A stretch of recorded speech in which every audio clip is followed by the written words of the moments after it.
Japão 3-2 para cima do Brasil, um resultado inacreditável. Um jogo em que o Brasil faz um primeiro tempo bom, mas no segundo tempo tem muitos erros individuais e o Japão consegue uma vitória, uma virada histórica. Já vale destacar o contexto: segundo jogo da data FIFA do Brasil. No primeiro jogo, o Brasil foi com 100% dos seus jogadores, o melhor que tinha, e atropelou a Coreia do Sul, fez 5-0. Eu já trouxe.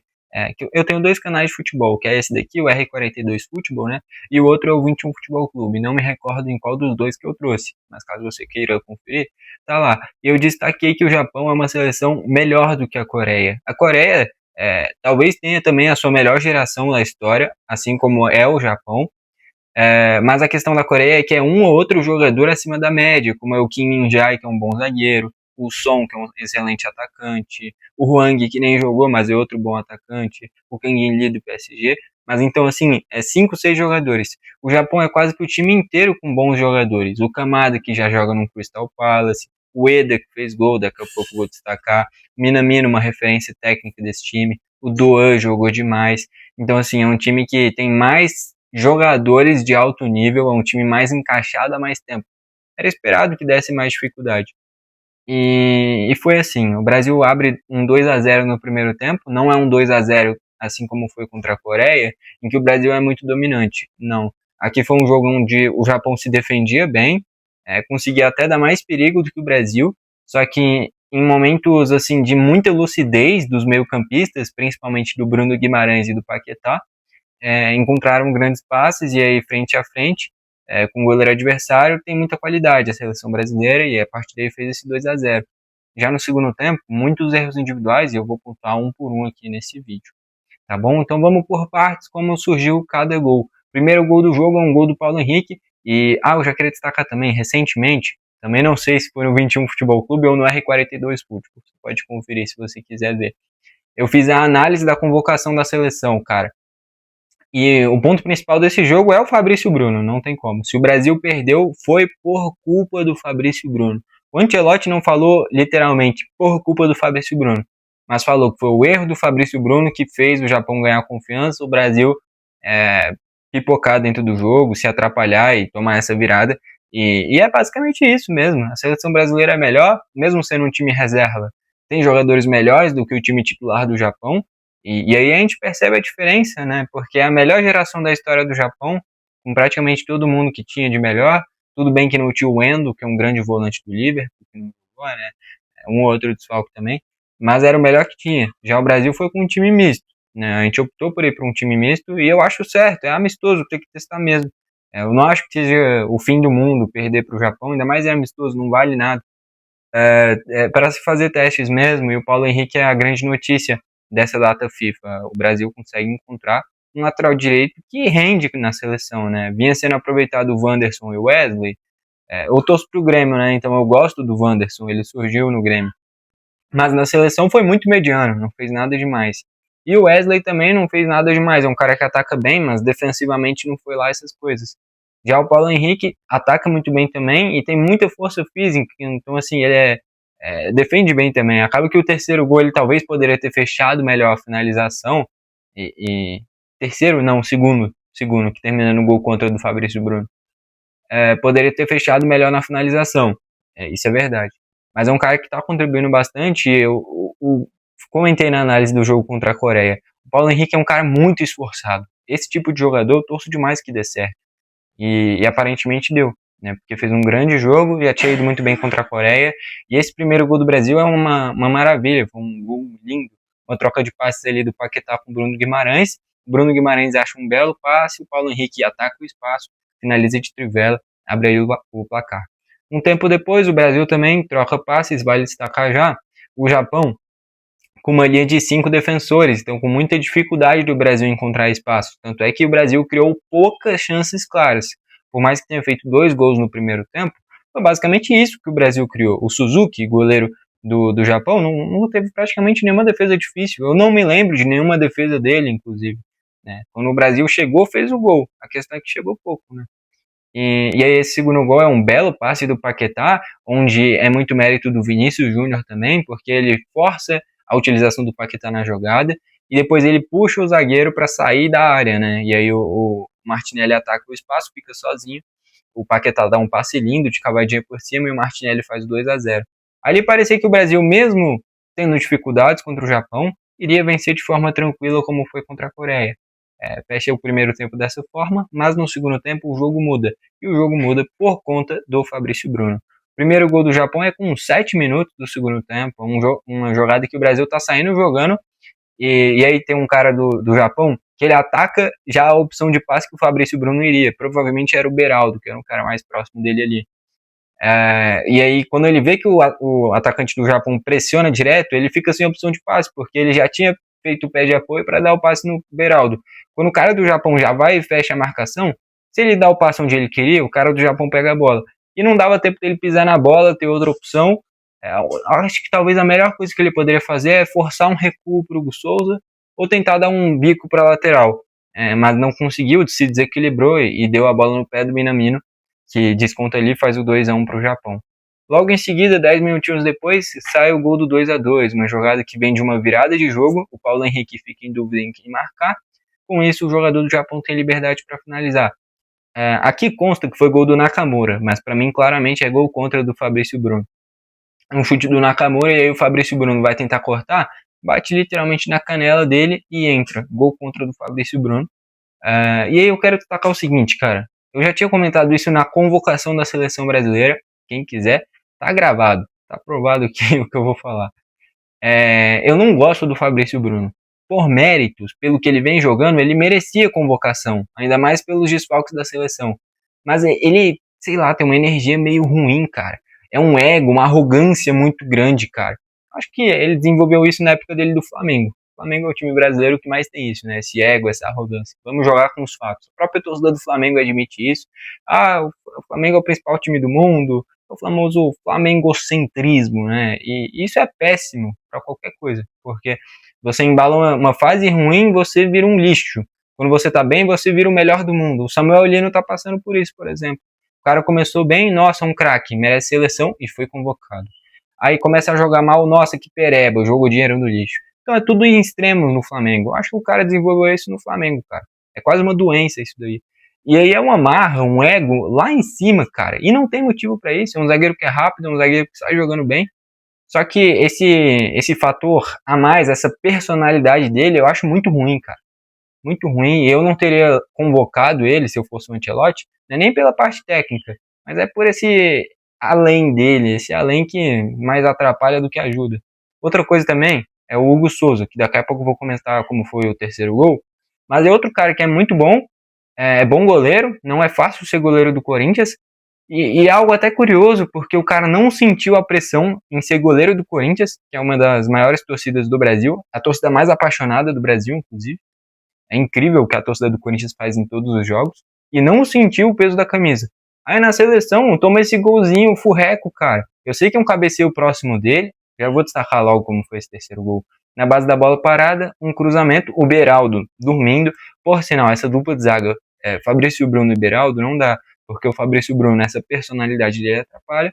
O Beraldo vai na mesma linha, só que aí é o oposto. O Fabrício Bruno é um ego, uma marra enorme, desproporcional. O Beraldo é um cara muito molengo, é um cara que você consegue ver perfeitamente, ele tá em uma goleada sofrida, como foi o Chelsea, contra o Chelsea na final do Mundial de Clubes, né, em que ele vai muito mal, por sinal. Então assim, o Beraldo é um cara que é bom tecnicamente, mas ele é muito passivo, cara. Qualquer um dribla o Beraldo, qualquer um passa pelo Beraldo, qualquer um faz gol pra cima do Beraldo. Então assim, é um cara que é bom, mas falta essa vitalidade, falta o que o Casemiro tem no Beraldo, né? Se ele desenvolver isso, vai virar um grande zagueiro, porque ele é bom tecnicamente, mas não tem esse algo a mais de imposição. Falta isso pro Beraldo, né? E pro Fabrício falta um pouquinho mais de pé no chão, né? Entender que ele é um cara que é bom, mas vai com calma também, né? Ele não é o melhor zagueiro do mundo como ele parece que acha que é, né? Enfim, acaba que essa arrogância acabou derrubando o Fabrício Bruno. Talvez tenha sido o último jogo dele com a camisa da seleção, porque uma atuação dessas, cara, jogou um jogo fora. Se você pipoca dessa forma em um amistoso, como é que vai confiar em você para uma Copa do Mundo, onde não tem brecha para erro assim? Então é complicado, porque é bom zagueiro, mas essa arrogância, esse ego, para mim é o que prejudica o Fabrício Bruno. Errar faz parte, cara. Qualquer um pode errar, esse erro que ele teve faz parte, Agora o problema é, ele fala muito, ele prega que ele é um zagueiro absurdo. E um zagueiro absurdo, um cara que joga muito, não tem esses erros, né? Então, acabou pagando pelo tanto que ele fala. Bom, acho que deu para passar por todos os gols do Japão. É muito mais uma parte emocional, né? O Brasil tomou 3 gols em 20 minutos. Uma parte emocional, uma parte de erros técnicos do que necessariamente uma seleção ruim. O Brasil fez 2 jogos bons, jogou bem contra a Coreia e o primeiro tempo contra o Japão foi muito bom. Um jogo onde o Japão deu dificuldade.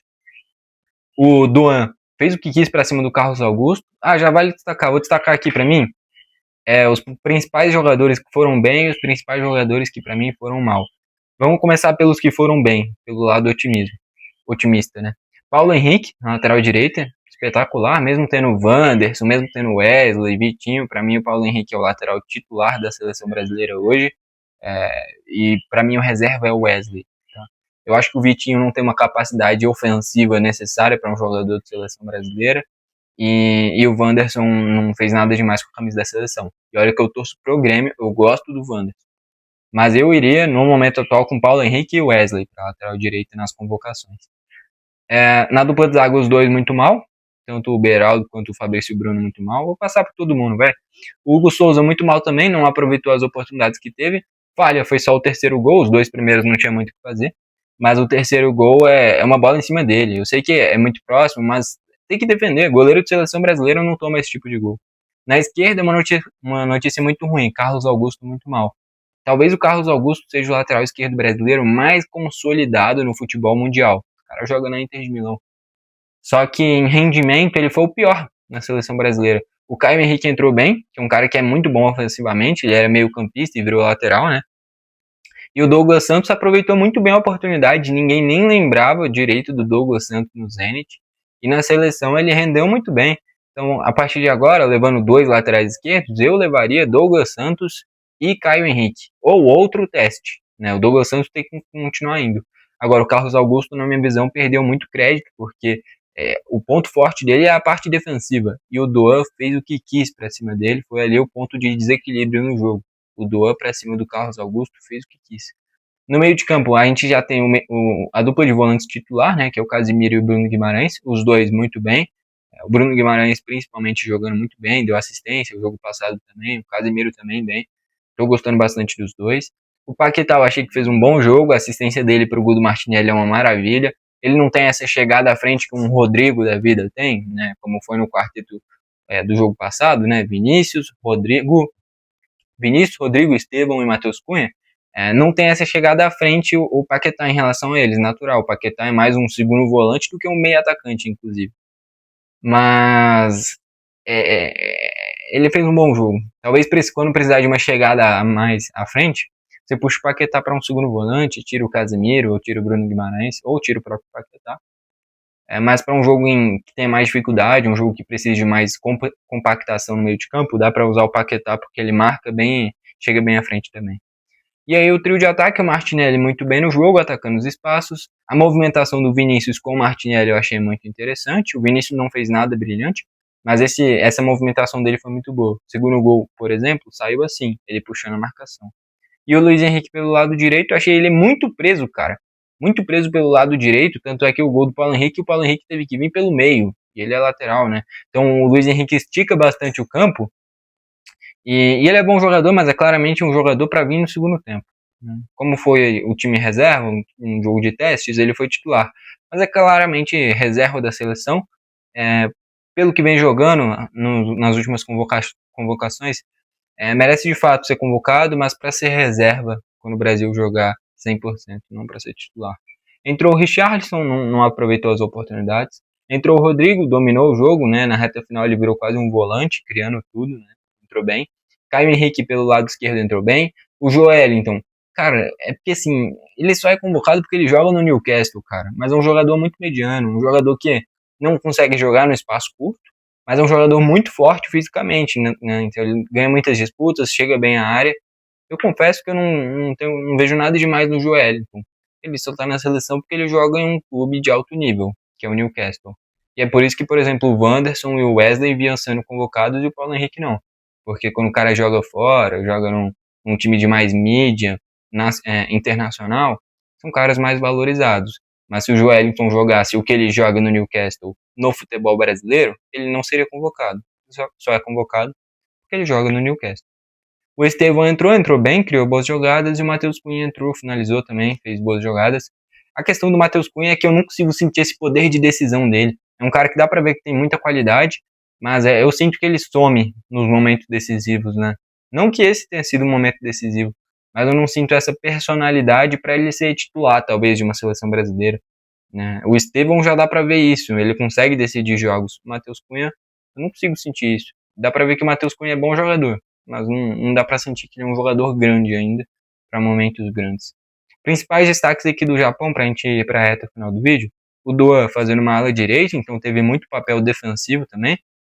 É um grande jogador, eu já gostava dele desde a época do Freiburg, né? Eu gosto do Freiburg, por sinal, no futebol alemão. Tinha o Doan, o Grifo até agora, o Grifo é ídolo no Freiburg, por sinal. E o Doan é muito bom jogador, e nessa temporada foi para Eintracht Frankfurt, também tá jogando muito bem. O Doan é muito bom jogador, rápido, habilidoso, finaliza bem, jogou demais, foi um dos grandes nomes da partida. O Kamada, já numa função mais defensiva do que era anos atrás. Kamada também, ex-Eintracht Frankfurt, hoje no Crystal Palace, já com uma função mais defensiva, que eu falei. Antigamente ele era um meio atacante, hoje ele é um segundo volante praticamente. O Nakamura fez um bom jogo. O Takefusa Kubo é o grande nome desse time, só que às vezes prendia demais a bola, né? Perdeu muitas posses no primeiro tempo porque ele tentou resolver sozinho, mas é muito bom jogador. Minamino é uma referência desse time, é aquele Minamino mesmo, ex-Liverpool, tá no Mônaco, joga muito bem, é um belo jogador, fez gol, né, no erro do Fabrício. Mais à frente o Eda, que mete gol a rodo no futebol holandês pelo Feyenoord, muito bom centroavante também. Vieram do banco, Soma, esse daí não diminui, né? Machino, o Ito é o do Bayern de Munique, se não me engano, no lateral. Tanaka, volante, joga acho que no Leeds United, né, na Premier League. Ogawa é atacante. Mochizuki também entrou. Vale destacar aqui alguns outros nomes, né, que não estavam à disposição, não entraram, né? Tem o Nagatomo, mas já em reta final de carreira, aquele lateral esquerdo ex-Inter de Milão, né, mas não entrou, mas segue sendo convocado. E o principal talvez seja o Endo, né? O Endo, volante do Liverpool, não foi convocado, acho que está machucado, se não me engano.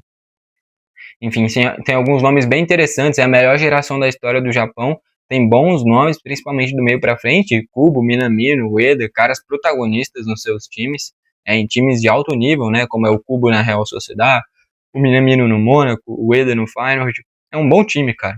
O Brasil não perdeu para qualquer time, não. Fora que é um time que é um país apaixonado, um país que apoia pra caramba. Foi muito bonito o hino nacional, o técnico do Japão chorando, inclusive, no início do jogo. É bacana ver o Japão ter sucesso. Infelizmente foi contra a gente, e o pior ainda, o jeito que foi. Não foi nem porque o Japão jogou mais, foi um jogo muito equilibrado.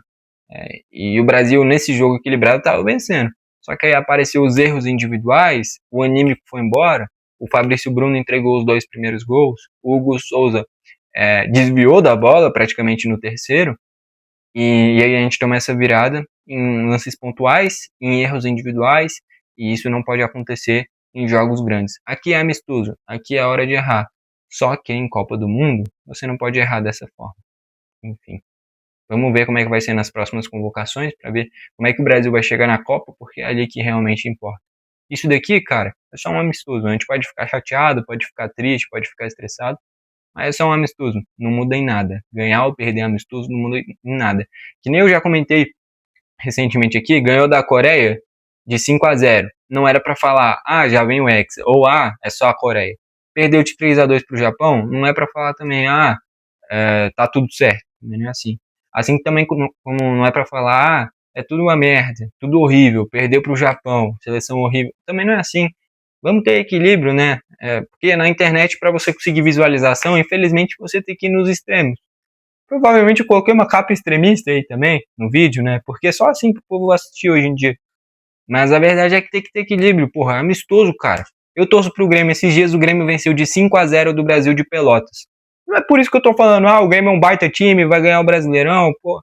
Cara, vamos ter consciência, né? Amistoso, pô. O time é reserva ainda do Brasil, perder faz parte, né? Infelizmente, o problema ruim é que foi com erros individuais, né? Que podem custar possíveis convocações, como foi principalmente o Fabrício Bruno e o Hugo Souza, eu diria também o Carlos Augusto. Jogou muito mal o Carlos Augusto. Enfim, fecha nisso então. 3-2 Japão. E é isso. Foi esse o vídeo, valeu e falou.